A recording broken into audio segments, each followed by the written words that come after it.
ನಮಸ್ಕಾರ ಸ್ನೇಹಿತರೆ, ಇವತ್ತು ನಾನು ಇನ್ನೊಂದು ಕ್ಷೇತ್ರ ದರ್ಶನಕ್ಕೆ ಬಂದಿದ್ದೇನೆ. ಹಾಗೆ ಈ ಕ್ಷೇತ್ರ ದರ್ಶನ ನಿಮಗೂ ಸಹ ಮಾಡಿಸ್ತೀನಿ. ನಾನು ಇವತ್ತು ಬಂದಿರುವಂತಹ ಒಂದು ಕ್ಷೇತ್ರ ಅಂತಂದರೆ ಇದು ನಮ್ಮ ಕಾರ್ಕಳದಿಂದ ಹೆಬ್ರಿಗೆ ಹೋಗುವಂಥ ನಡುವಲ್ಲಿ ಬರುವಂತಹ ಮುದ್ರಾಡಿ ಅನ್ನೋ ಒಂದು ಗ್ರಾಮ ಬರುತ್ತೆ. ಇಲ್ಲಿ ರಸ್ತೆ ಬದಿಯಲ್ಲೇ ಒಂದು ಗಣಪತಿಯ ಸನ್ನಿಧಾನ ಇದೆ. ಹಾಗಾಗಿ ಈ ಸನ್ನಿಧಾನಕ್ಕೆ ಬಂದಿದ್ದೀನಿ. ಈ ಸನ್ನಿಧಾನಕ್ಕೂ ಸಹ ತುಂಬ ಇತಿಹಾಸ ಇರುವಂತಹ ಒಂದು ಸನ್ನಿಧಾನ ಕೂಡ ಹೌದು. ಹಾಗೆಯೇ ಈ ಸನ್ನಿಧಾನ ಬಗ್ಗೆ ನಿಮಗೆ ಸಂಪೂರ್ಣವಾಗಿ ಮಾಹಿತಿನ ಕೊಡ್ತೀನಿ. ಹಾಗೆಯೇ ಇಲ್ಲಿರುವಂಥ ಅರ್ಚಕರು ಅಥವಾ ಯಾರು ಆಡಳಿತ ಯಾರಿದ್ದಾರೋ ನೋಡೋಣ, ಅವ್ರ ಹತ್ರ ಮಾತಾಡಿಬಿಟ್ಟು ಇಲ್ಲಿಯ ಸಂಪೂರ್ಣ ಮಾಹಿತಿಯನ್ನು ನಾವು ಪಡೆಯೋಣ. ಬನ್ನಿ, ನಾವು ಮೊದಲು ಹೋಗಿ ದೇವರ ದರ್ಶನವನ್ನು ಪಡೆಯೋಣ.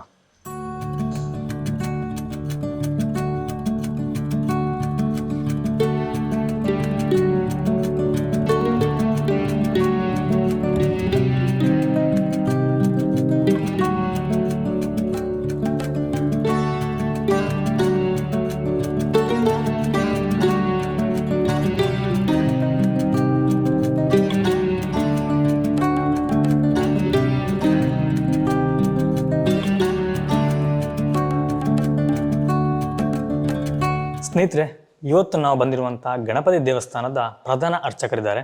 ನಾವು ಅವ್ರ ಜೊತೆ ಮಾತಾಡಿಬಿಟ್ಟು ಇಲ್ಲಿಯ ಇತಿಹಾಸವನ್ನು ಮೊದಲು ತಿಳಿಯೋಣ. ಭಟ್ರೆ ನಮಸ್ಕಾರ. ನಮಸ್ತೆ. ಭಟ್ರೆ, ತಮ್ಮ ಹೆಸರು ಒಂದು? ಕಾರ್ತಿಕ್ ಭಟ್ ಮುದ್ರಾಡಿ ಅಂತ ಹೇಳಿ. ಓಕೆ. ಇವತ್ತು ಈ ಕ್ಷೇತ್ರ ಬಂದಿದ್ದೀವಿ. ನಮಗೆ ಸ್ವಲ್ಪ ಈ ಕ್ಷೇತ್ರದ ಬಗ್ಗೆ, ಒಂದು ಇತಿಹಾಸದ ಬಗ್ಗೆ, ಹಾಗೆ ಇಲ್ಲಿರುವಂತಹ ದೇವರ ಬಗ್ಗೆ ಒಂದು ಮಾಹಿತಿನ ಕೊಡಿಬಿಟ್ರೆ. ರಕ್ಷಗಣಾಧ್ಯಕ್ಷ ರಕ್ಷತ್ರೈಲೋಕ್ಯ ರಕ್ಷಕ ಭಕ್ತಾನಾಂ ಅಭಯಂ ದತ್ವಾ ತ್ರಾತಾ ಭವಾರ್ಣವಾತ್ ಮಹಾಗಣಪತಯೇ ನಮಃ ಪ್ರಾರ್ಥನಾಂ ಸಮರ್ಪಜಾಮಿ. ಇದು ಶ್ರೀ ಕ್ಷೇತ್ರ ಮುದ್ರಾಡಿ ಮಹಾಗಣಪತಿ ದೇವಸ್ಥಾನ ಅಂತ ಹೇಳಿ. ಈ ಮಹಾಗಣಪತಿ ದೇವಸ್ಥಾನ ಅಂತ, ಮತ್ತೆ ಈ ಮುದ್ರಾಡಿ ಗ್ರಾಮಕ್ಕೆ 4 ಗ್ರಾಮ ದೇವತೆಗಳು. ಒಂದು ಬೆಳ್ಳಗುಂಡಿ ಮಹಾಲಿಂಗೇಶ್ವರ ದೇವರು, ಹಾಗೆ ಭದ್ರಕಾಳಿ, ಹಾಗೆ ಮುದ್ರಾಡಿ ಮಹಾಗಣಪತಿ ದೇವಸ್ಥಾನ, ಹಾಗೆ ಬಲ್ಲಾಡಿಯಲ್ಲಿ ಅರ್ಧನಾರೀಶ್ವರ ದೇವಸ್ಥಾನ ಅಂತ. ಹಾಗಾಗಿ ಈ ಊರಿನಲ್ಲಿ ಒಂದು ವಿಶಿಷ್ಟತೆ ಏನು ಅಂತ ಕೇಳಿದ್ರೆ, ಏನು ಶುಭ ಕೆಲಸ ಆಗಿದ್ರು ಈ 4 ದೇವಸ್ಥಾನಕ್ಕೂ ಸಹ ಹಣ್ಣು ಕಾಯಿ ಮಾಡಿ ಪ್ರಸಾದ ಇಟ್ಕೊಂಡು ಬಂದು ಶುಭ ಕೆಲಸಗಳನ್ನು ಮಾಡಬೇಕು ಅಂತ ಹೇಳುವಂಥ ಪದ್ಧತಿ ಈ ಊರಿನಲ್ಲಿ ಇರುವಂಥದ್ದು. ಹಾಗಾಗಿ ಗಣಪತಿ ಅಂತ ಹೇಳಿದ್ರೆ ಕ್ಷಿಪ್ರ ಪ್ರಸಾದ ಅಂತ ಹೇಳಿ. ಹಾಗಾಗಿ ಇಲ್ಲಿಯ ಗಣಪತಿ ದೇವರಿಗೆ ತನ್ನ ಭಕ್ತರೆಲ್ಲ ಬಂದ್ಕೊಂಡು ಅವರವರ ಸಂಕಲ್ಪಗಳನ್ನೆಲ್ಲ ಕೇಳಿಕೊಂಡು ಆ ಗಂಟೆಯನ್ನು ಸಮರ್ಪಣೆ ಮಾಡುವಂಥದ್ದು. ಹಾಗಾಗಿ ಇಲ್ಲಿ ಇದೆಲ್ಲ ನಾವು ಹೇಳಿ ಹರಕೆ ಬಂದದ್ದಲ್ಲ, ಎಲ್ಲ ಭಕ್ತರೇ ಪ್ರಾರ್ಥನೆ ಮಾಡಿ ಅವರವರ ಇಷ್ಟಾರ್ಥಗಳನ್ನು ದೇವರಲ್ಲಿ ಹೇಳಿಕೊಂಡು ಅದೆಲ್ಲ ಸಿದ್ಧಿಯಾದಾಗ ಬಂದು ಇದನ್ನು ಸೇವೆಗೆ ದೇವರಿಗೆ ಸಮರ್ಪಣೆ ಮಾಡ್ತಾರೆ. ಹಾಗೆ ಆ ಒಂದು ವಿಶೇಷವಾದಂಥ ಸೇವೆ. ಹಾಗಾಗಿ ಇಲ್ಲಿ ಬೆಳಿಗ್ಗೆ, ಮಧ್ಯಾಹ್ನ, ಸಂಜೆ ಅಂತೇಳಿ 3 ಹೊತ್ತು ಪೂಜೆ ದೇವರಿಗೆ ನಡೀತದೆ.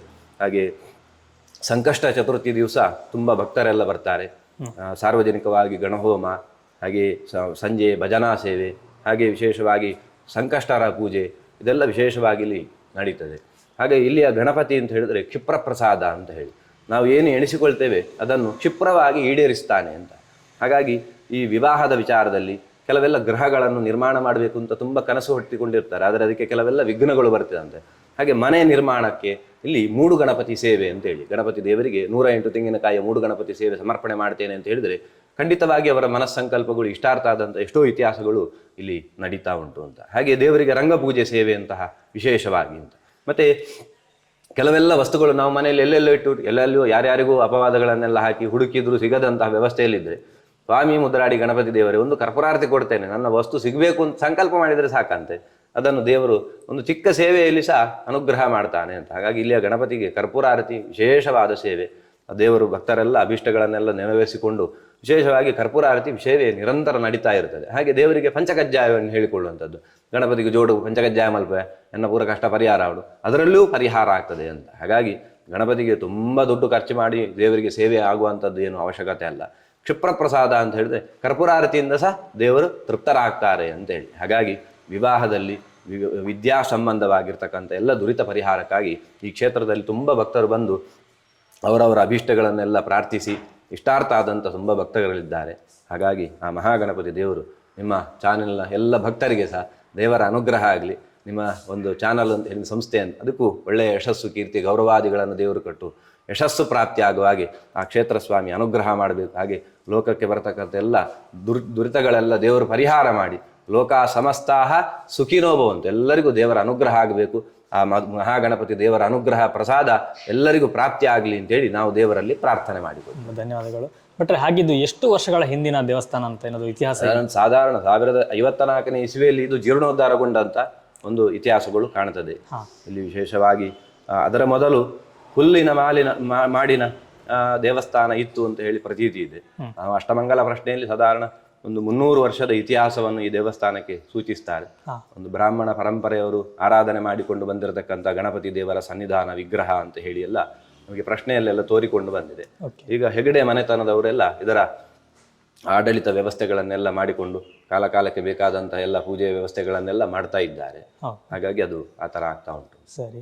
ಹಾಗೇನೆ ಈಗ ವರ್ಷಾವಧಿ ಏನಾದ್ರು ವರ್ಷಾವಧಿ ವರ್ಧಂತಿ ಅಂತೇಳಿ ಚೈತ್ರ ಮಾಸ ಬಹುಳ ಸಪ್ತಮಿಯಂದು ಇಲ್ಲಿ ಕುಕ್ಕಿಕಟ್ಟೆ ರಾಮಕೃಷ್ಣ ತಂತ್ರಿಗಳ ನೇತೃತ್ವದಲ್ಲಿ ಅವರು ಈ ಕ್ಷೇತ್ರದ ತಂತ್ರಿಗಳು ಅವರು ಬಂದು ದೇವರಿಗೆ ನವಕ ಪ್ರದಾನ ಹೋಮ ಕಲಶಾಭಿಷೇಕ ಎಲ್ಲ ಮಾಡಿ ವರ್ಧಂತ್ಯುತ್ಸವ ರಂಗಪೂಜೆಗಳೆಲ್ಲ ಅವರ ನೇತೃತ್ವದಲ್ಲಿ ವರ್ಷಕ್ಕೊಮ್ಮೆ ನಡೀತದೆ. ಹಾಗೆ ವರ್ಷಕ್ಕೆ ಭಜನಾ ಮಂಗಳೋತ್ಸವ ನಡೀತದೆ. ಹಾಗೆ ಅಯ್ಯಪ್ಪ ಭಕ್ತ ವೃಂದವರೆಲ್ಲ ಇಲ್ಲಿ ಮಾಲೆ ಹಾಕಿ 48 ದಿವಸ ವ್ರತ ಮಾಡಿ ಈಗ ನಾಡ್ದು ಜನವರಿ 5ಕ್ಕೆ ಅವರದ್ದು ಇರುಮಡಿ ಪೂಜೆ ಎಲ್ಲ ಆಗಿ ಈ ಕ್ಷೇತ್ರದಿಂದಲೇ ಹೋಗಿ ದೇವರ ದರ್ಶನ ಮಾಡಿಕೊಂಡೆಲ್ಲ ಬರುವಂಥದ್ದು. ಈಗ ಭಕ್ತಾದಿಗಳ್ಯಾರು ಬರಬೇಕು ಅಂತಂದ್ರೆ ಯಾವ ಸಮಯದಲ್ಲಿ ಬರಬೇಕಾಗುತ್ತೆ? ಬೆಳಿಗ್ಗೆ 7 ಗಂಟೆಯಿಂದ ಮಧ್ಯಾಹ್ನ 12 ಗಂಟೆ ತನಕ, ಸಂಜೆ 5ರಿಂದ 7 ಗಂಟೆ ತನಕ ನಮ್ಮ ದೇವಸ್ಥಾನ ಓಪನ್ ಇರ್ತದೆ. ಸರಿ. ಹಾಗೆ ಒಂದು ಮಾರ್ಗವನ್ನು ಹೇಳ್ಬೋದಾ? ಇದು ಮುದ್ರಾಡಿ ಹೆಬ್ರಿಯ ರಾಜಮಾರ್ಗದಲ್ಲಿ ನಡುವಿನಲ್ಲಿ ಇದೆ. ಮುದ್ರಾಡಿ ಪೇಟೆಯಿಂದ ಸ್ವಲ್ಪವೇ ದೂರದಲ್ಲಿ ರಸ್ತೆ ಬದಿಯಲ್ಲಿ ಮುದ್ರಾಡಿ ಮಹಾಗಣಪತಿ ದೇವಸ್ಥಾನ ಅಂತ. ಸರಿ. ಓಕೆ ಭಟ್ರೆ, ತುಂಬ ಧನ್ಯವಾದಗಳು. ನಮಗೆ ಅಮೂಲ್ಯವಾದ ಮಾಹಿತಿಯನ್ನು ನೀವು ತಿಳಿಸ್ಕೊಟ್ರಿ. ಧನ್ಯವಾದಗಳು. ಸ್ನೇಹಿತರೆ, ಈ ದೇವಸ್ಥಾನದ ಸಂಪೂರ್ಣ ಮಾಹಿತಿನ ನಿಮಗೆ ನಾನು ತಿಳಿಸ್ಕೊಟ್ಟಿದ್ದೀನಿ. ಅರ್ಚಕರು ಸಹ ನಿಮಗೆಲ್ಲ ಇಲ್ಲಿ ಬಗ್ಗೆ ಹೇಳಿದರು. ಇಲ್ಲಿ ವಿಶೇಷ ಪೂಜೆ ಬಗ್ಗೆ ಎಲ್ಲ ಸಂಪೂರ್ಣ ಮಾಹಿತಿ ನಾನು ತಿಳಿಸ್ಕೊಟ್ಟಿದ್ದೀನಿ. ಇದೇ ರೀತಿ ನಾವು ಮುಂದಿನ ಹಲವಾರು ಕ್ಷೇತ್ರಗಳಿಗೆ ಹೋಗುವಂತಹ ನಮ್ಮ ಒಂದು ಪ್ಲ್ಯಾನ್ ಇದೆ. ಹೋಗ್ತಾ ಇರ್ತೀವಿ. ಆಲ್ಮೋಸ್ಟ್ ಸುಮಾರು ಕ್ಷೇತ್ರಗಳನ್ನ ನಾವು ಕವರ್ ಮಾಡ್ತಾ ಬಂದಿದ್ದೀವಿ. ಹೀಗೆ ಇನ್ನೂ ತುಂಬ ಕ್ಷೇತ್ರಗಳು ಅಂತಂದರೆ ಕೆಲವು ಕ್ಷೇತ್ರಗಳು ನಮ್ಗೆ ಗೊತ್ತಿರೋದಿಲ್ಲ, ತುಂಬ ಒಳಗಿರುತ್ತೆ, ಇಂಟೀರಿಯರ್ ಇರುತ್ತೆ. ಅಂಥ ಕ್ಷೇತ್ರಗಳನ್ನು ಸಹ ನಿಮ್ಗೆ ನಾನು ತೋರಿಸ್ತಾ ಇರ್ತೀನಿ. ಹಾಗೆಯೇ ನಾವು ನಿಮಗೆ ಮುಂದಿನ ಒಂದು ಕ್ಷೇತ್ರದಲ್ಲಿ ಭೇಟಿಯಾಗುವ. ಅಲ್ಲಿ ತನಕನೂ ಆ ಭಗವಂತ ಎಲ್ಲರಿಗೂ ಆರೋಗ್ಯವನ್ನು ಕರುಣಿಸಲಿ ಅಂತ ಹೇಳಿ ಆಶಿಸ್ತೀನಿ. ನಮಸ್ಕಾರ.